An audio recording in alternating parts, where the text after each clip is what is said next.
Hey everyone, my name is Robin Nicole. Welcome to my channel if you are new or returning. Usually this is more of a vlog style channel. I really have been wanting to make this video for a long time, but I haven't done it because obviously I'm like getting anxious already even just thinking about it. But this video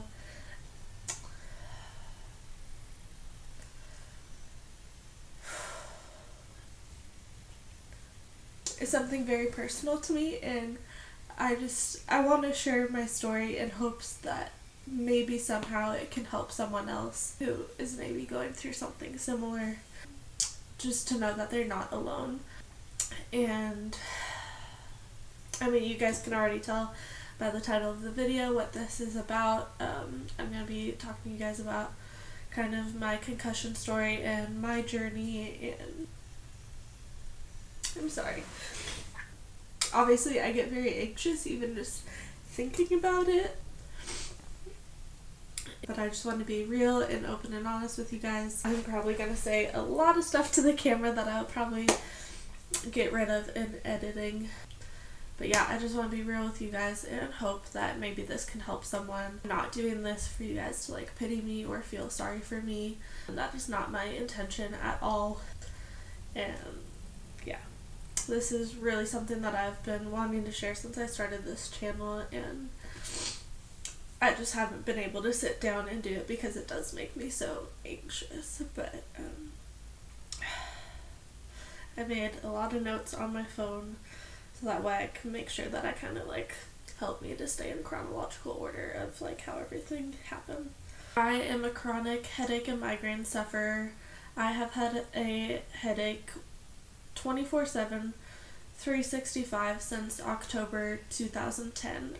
It's not something I really talk about, again, because I hate like for people to pity me or feel sorry for me, or people try to like give suggestions of what has maybe helped them or their family or their friends, which, I mean, there's nothing wrong with making those suggestions, but it just gets tired and old after a while, and I feel like I've tried everything and like have found no relief.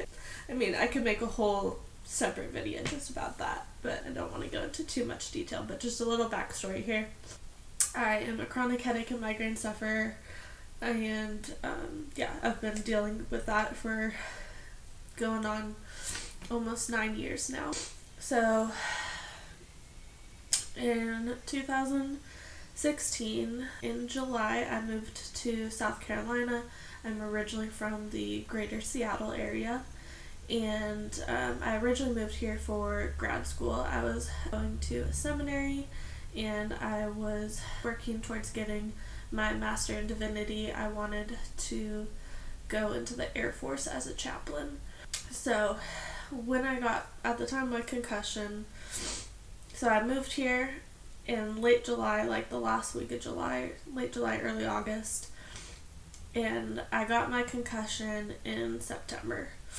So I hadn't been here very long. I was kind of in a new, unfamiliar environment, away from my friends and family, and away from my primary care physician and my neurologist that I'd been seeing for years. So how I got my concussion, let's go ahead and just call it, for the sake of this video, let's call it a flag football accident. There's more to it than that, but I don't even want to go into it. So yeah, it flipped my life upside down. It really did.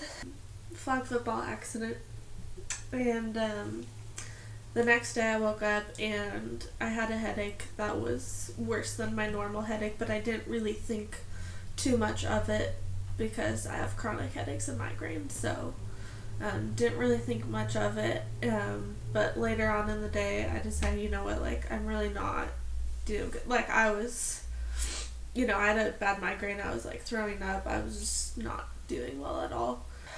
I also, sorry, just disclaimer, I should have said this at the very beginning, but disclaimer,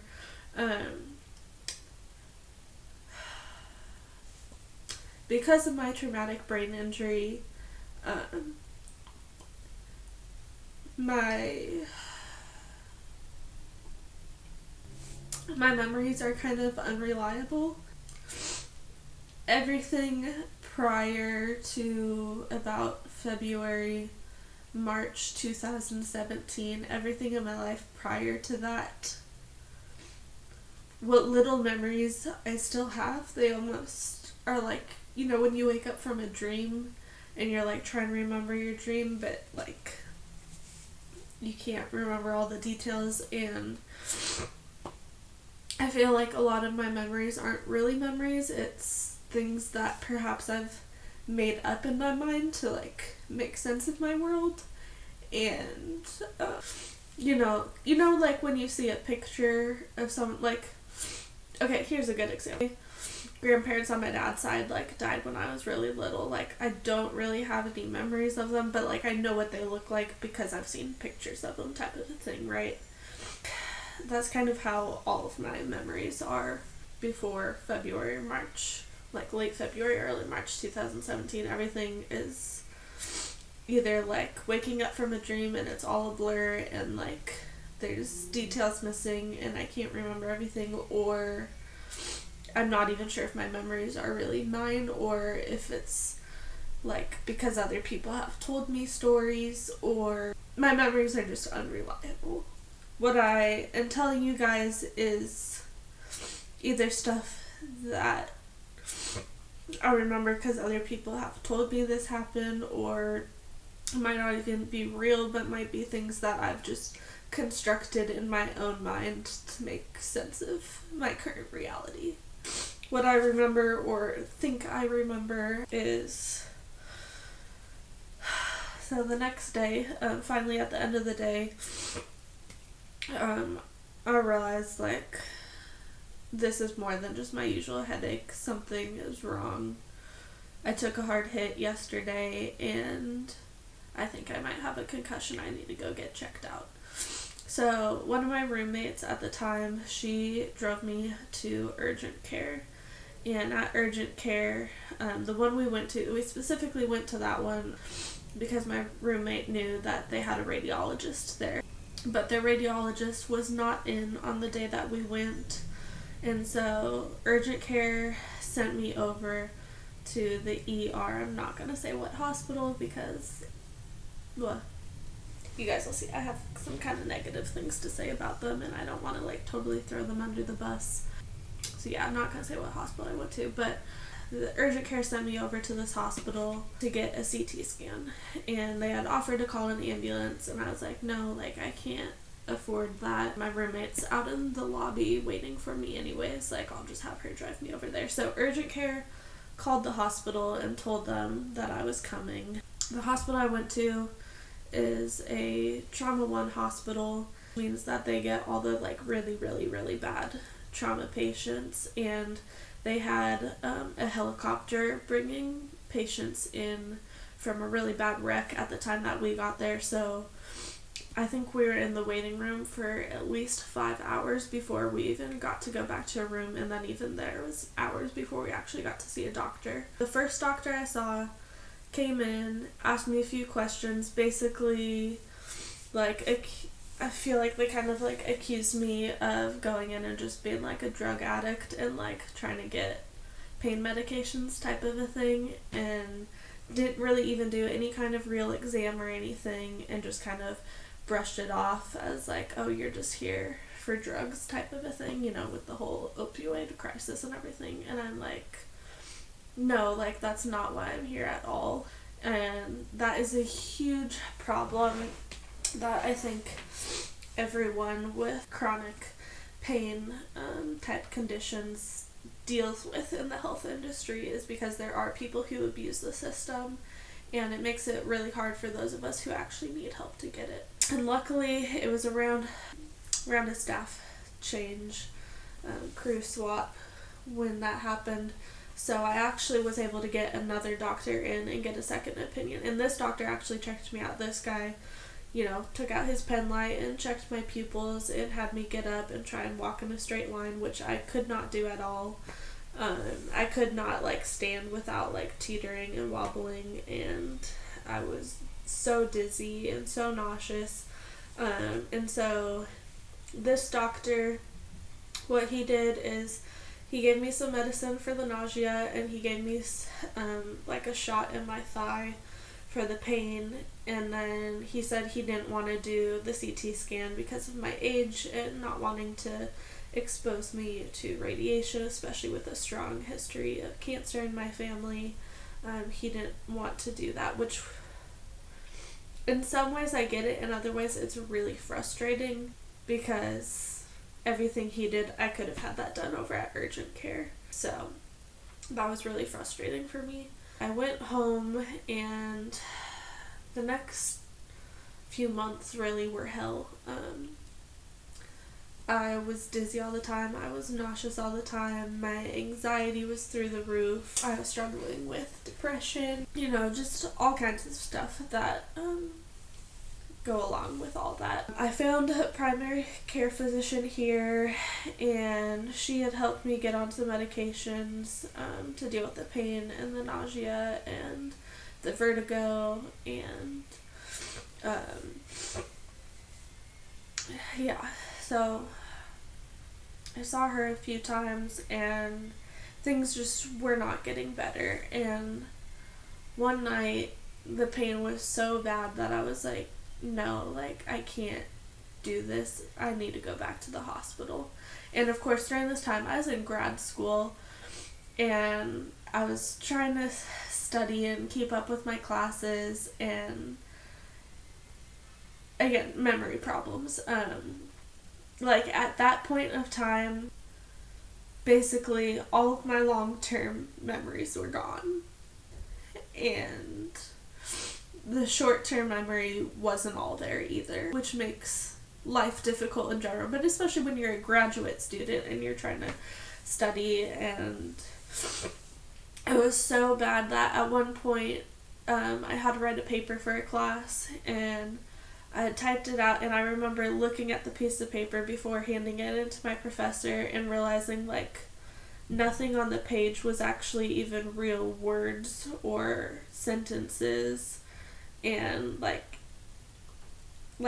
memory my language was all messed up. Even sometimes I would try to say something, and what would come out either weren't real words or weren't complete sentences or complete thoughts. And I mean, of course that's super frustrating to other people, but it's really frustrating to me too, that I couldn't even communicate everything that was going on with me. But I remember looking at that paper and handing it to him and saying, can I redo this? Obviously this isn't good. And he took one look at it, and he handed it back to me, and he said, try again in a month when you're doing a little better. That's how bad things had gotten.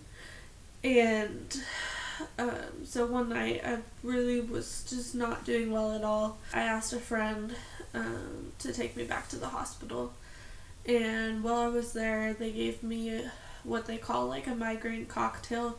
So it's a mix of a pain medication, a muscle relaxer, I don't remember what the other thing was. It was probably an anti-nausea medication. But I had never had one of those before, and they didn't do a very good history ahead of time of what medications I was on. And I found this all out way after the fact that there were some drug interactions between the medications that were very negative. You're not supposed to take those medications together. And they didn't really keep me for observation, and because I was a lower priority patient. And by the way, this was a different hospital than I went to the first time, because I had had such a negative experience that first time that I had gone to a different hospital. But they didn't keep me for observation like they should have, and they basically gave me this migraine cocktail and sent me home. And part of what that combination of medicines does too is it makes you really, really, really sleepy. So my friend took me home. It was I don't remember what day of the week it was, but both of my roommates were out of town for some reason. So I was in my apartment by myself, and I had gone to sleep, and I woke up 3 days later. And when I woke up, I had sleep paralysis, so I was awake, but I couldn't move my body at all.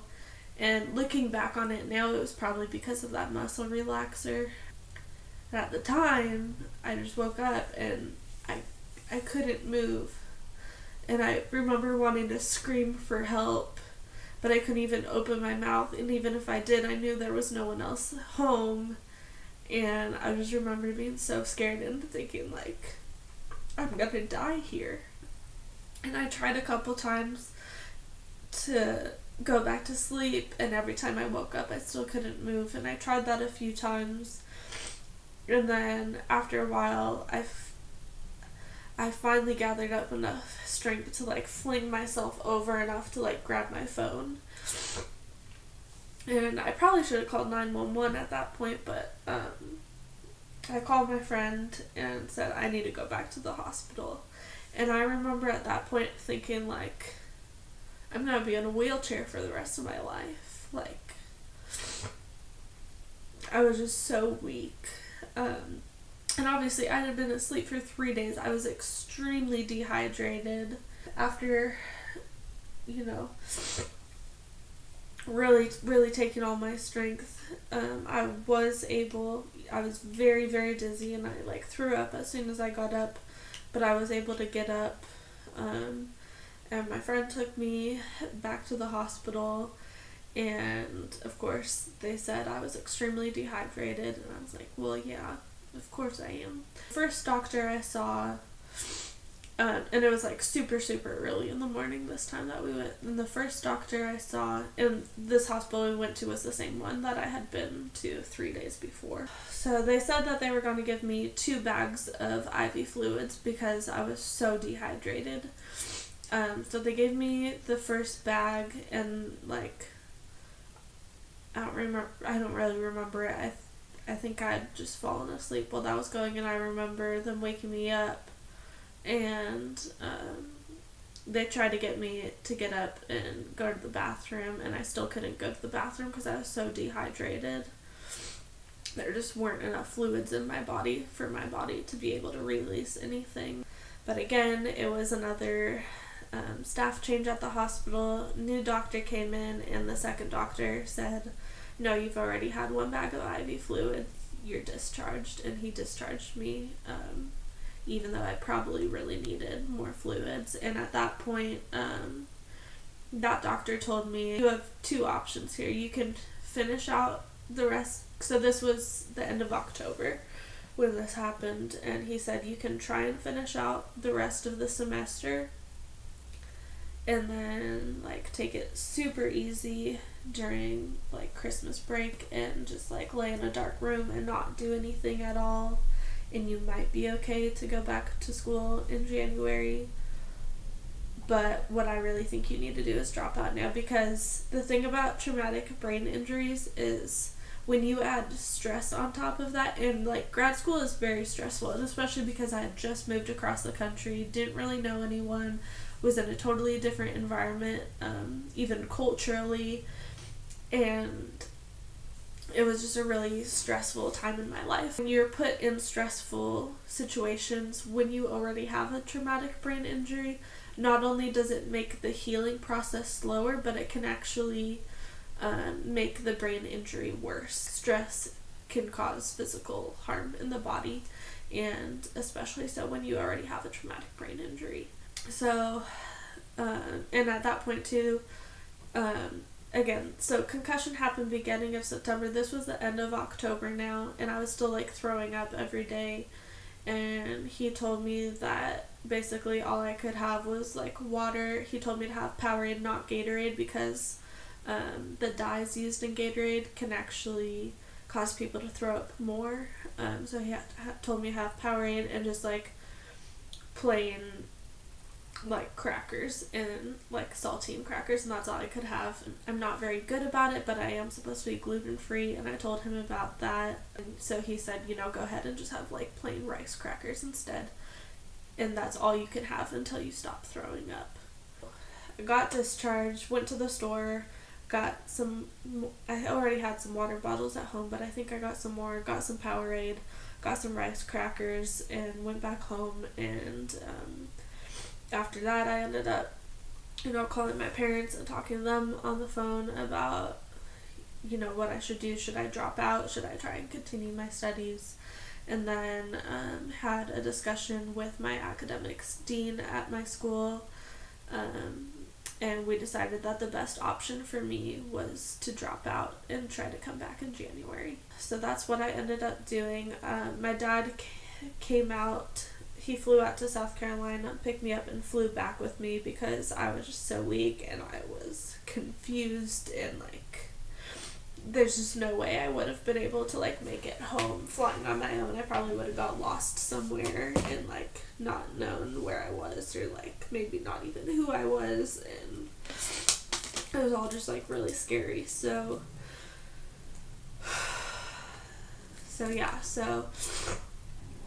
went back home, got home. I remember it's Halloween when I got home, and as soon as we got off the plane, we didn't even go home. We got straight off the plane and went to my doctor's office back home, to my primary care physician. They did an evaluation there, got some appointments set up, so I did go get a CT and an MRI when I got back home.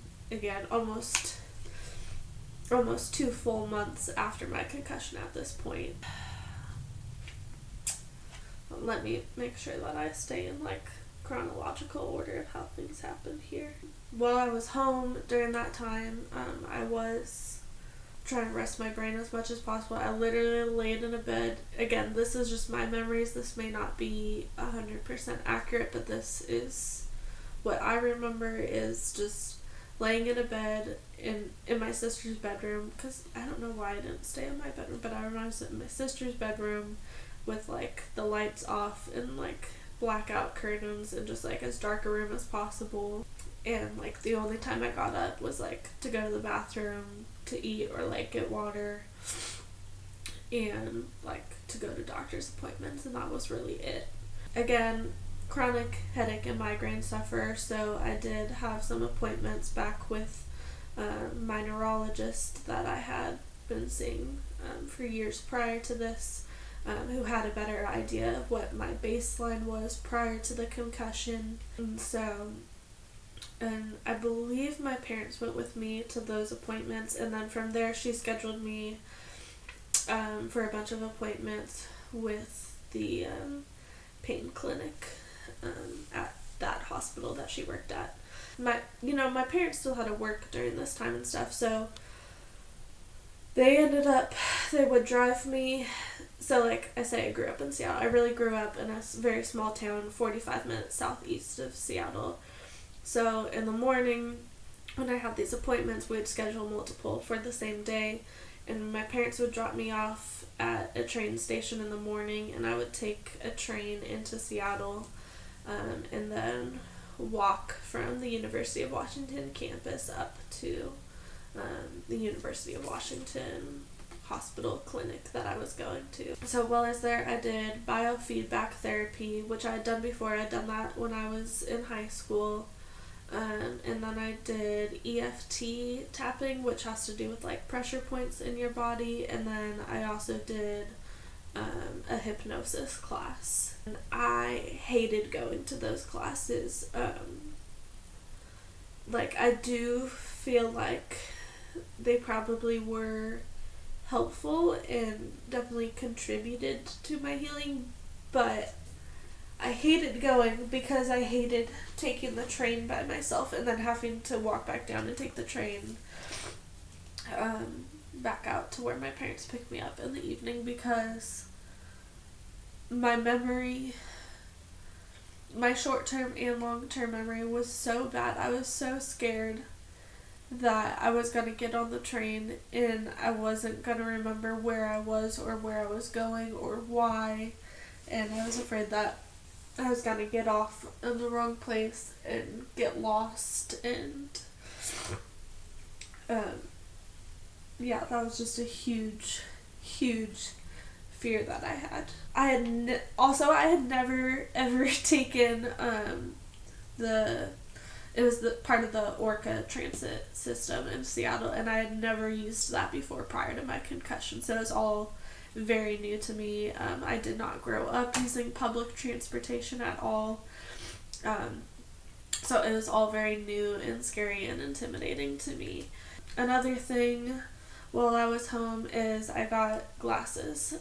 I did not wear glasses at all prior to my concussion, but after my concussion, there's nothing physically wrong with my eyes, but even to this day, my brain can't process all the information coming in, and it gets jarbled, so I have to wear glasses because my vision's not clear, not because there's anything wrong with my eyes, but because my brain hasn't fully healed. And the thing about concussion, some people say it's 1 year, some people say it's 2 years.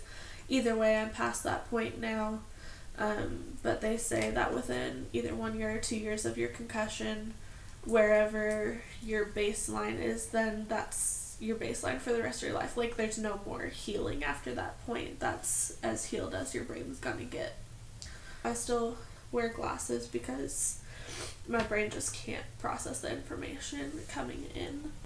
I was debating going back to school. So my school had J-term, which, if you're not familiar with that, it is some colleges have like your fall semester and then a J-term and then spring semester. So J-term is just 1 month. It's during January, and you only take one course during that month, but it's kind of more of an intensive course. And there was a course going on during J-term that I really wanted to take. Again, I was going to school because I thought I wanted to go into the Air Force as a military chaplain, and there was a military chaplain's course during J-term that I really wanted and also needed to take. And it was one of those classes that's only offered every 2 years. So I debated going back or not because, again, not fully healed at this point, but I decided to go back to school in January because I really wanted to take that class. Again, as I mentioned before, my memory is very fuzzy. Everything before end of February, beginning of March 2017. Still not doing well academically when I came back. Still struggling a lot. When you become an ordained pastor, there's this whole process that you have to go through to get ordained called candidacy. I'm not going to really get into that too much, but part of the candidacy process before you even get entrance is that you have to take a psych evaluation. Well, I was still on all these medications because of the concussion, and I had a lot of problems with the side effects from these medications. And so when it was time for me to go take my psychiatric evaluation, I decided to cold turkey stop all of the medications because I wanted to feel like my normal self and be my normal self. Well, I didn't know at the time that a lot of the medications I was on are things that you're not supposed to stop cold turkey because they can cause episodes of psychosis. That's kind of what happened to me, and I failed basically the psychiatric evaluation, and so I got denied entrance into candidacy along with some other problems all related to the concussion. Even though my candidacy committee knew about the concussion, I was going into it expecting I was not expecting to get approved for entrance that day. I was expecting a postponement because of the circumstances, but they actually denied me.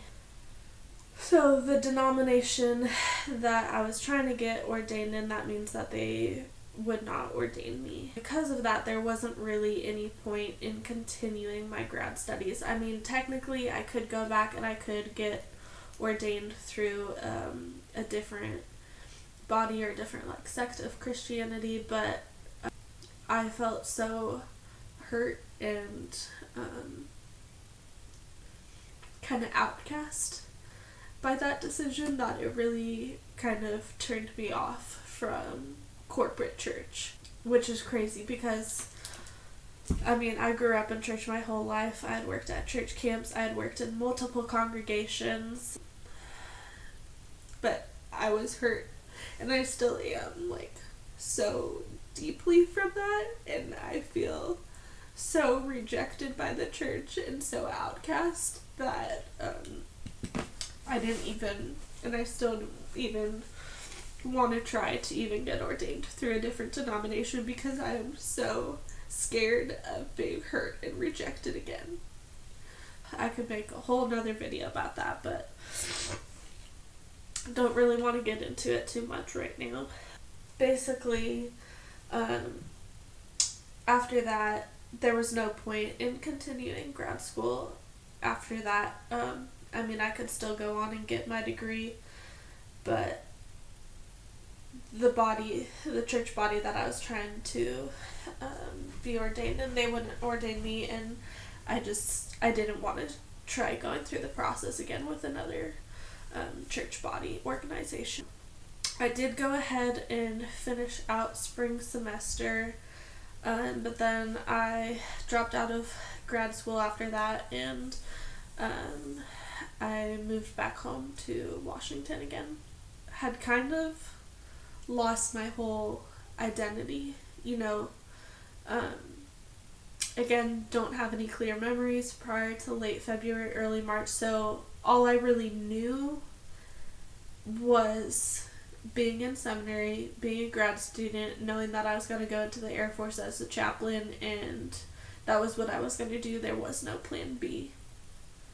And so when that happened, it shattered my world. And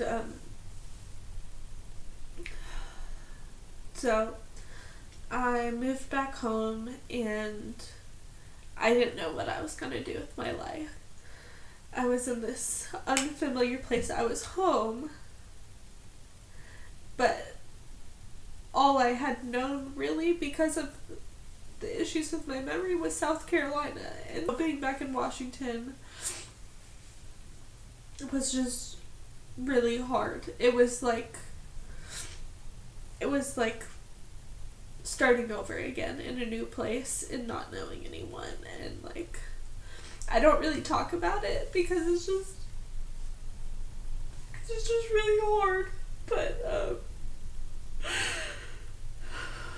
even people I grew up with, and even my own family members and stuff, I just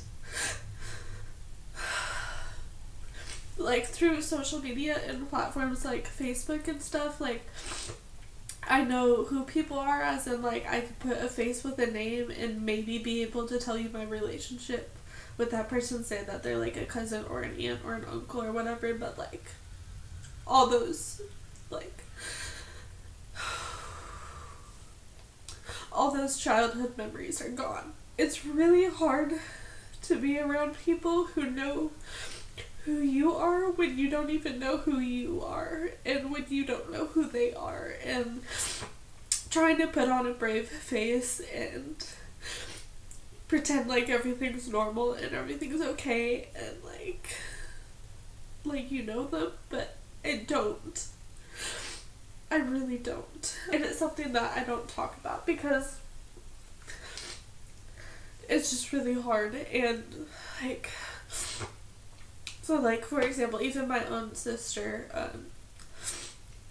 I think that because over time since then, some of my memories have maybe kind of started to come back to me, and I don't know if those are real or if it's stuff that I've just constructed in my mind to make sense of things, but my own sister, we're only 2.5 years apart, and the earliest memory I have of her was when I was in undergraduate school, and she had just moved back to the town that she went to college in, and I remember going to visit her in her new apartment, and I don't really remember many details. I remember she must have just moved in because I don't remember her having any furniture, and I remember going to a pumpkin patch, but I don't really remember any of the details of the day or anything, and the only reason I even know that we went to a pumpkin patch is because I've seen an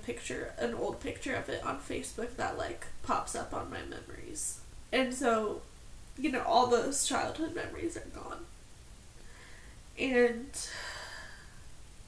it's really hard because I feel like I don't even know my own family, and it's just really hard, especially family events and stuff. Like, again, like, I don't really talk about this, but even just like going home for my sister's wedding last summer was really hard for me because I knew that I was going to be around a lot of people who knew me, but I didn't necessarily know who they were. And even though at one point in time we may have been like super close, all of my memories of them are gone. And this is really, really, really hard. I had moved home, and again, some memories had started to come back, and I had remembered that I don't know if I was looking through a high school yearbook or something, and that's what made me realize it, but in high school, I had taken like a pre-med sports medicine class, and I remember at one point in time thinking that like maybe I wanted to go into emergency medical services as an EMT. I knew I had to do something with my life, and so I went back to school, North Seattle College, and I got my EMT certification, which is kind of the last week or two of that is when I started this vlog channel. And I moved back to South Carolina because those were the only memories that were clear to me. A lot of people always ask me, I always get the question, why did you move back to South Carolina after you dropped out of school? And that's exactly why, is because South Carolina is home to me. Like, I may have grown up in the Seattle area, but most, if not all of my memories from that are gone. That may have been home to me at one point in time, but it's not. South Carolina is my home. I don't really have many memories of Washington, and again, the memories that I do have, I don't even know if they're real or if it's just things that I've constructed in my mind to make sense of my world. That's kind of where I am right now. I've been back here for a while.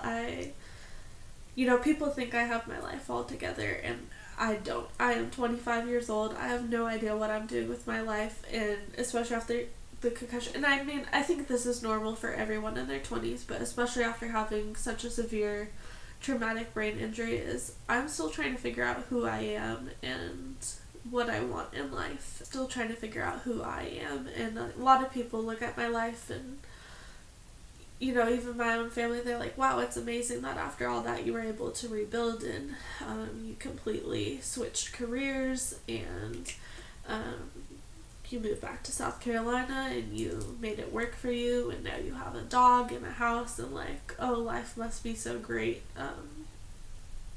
And don't get me wrong, I'm very blessed, and I have had a very quick and very dramatic turnaround from that, and I have come out kind of thriving, but things are still hard. My life is not perfect by any means. Yeah, I really wanted to share this with you guys in hopes that maybe it'll help someone else who's maybe going through or has been through something similar to know that you're not alone, or maybe to help someone who has a friend or a family member going through something, or who has been through something like this, to have a better understanding of what's going on with them. And I'm not doing this because I want sympathy or I want you to feel bad for me. I'm not doing this to make myself a victim. I hate that, and that's a huge reason why I haven't made this video until now, is because I don't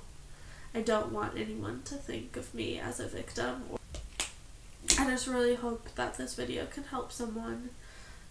If you enjoyed it, please give me a thumbs up, leave me some comments. I love to hear from you guys, and I just love you all so much, and I will see you again soon.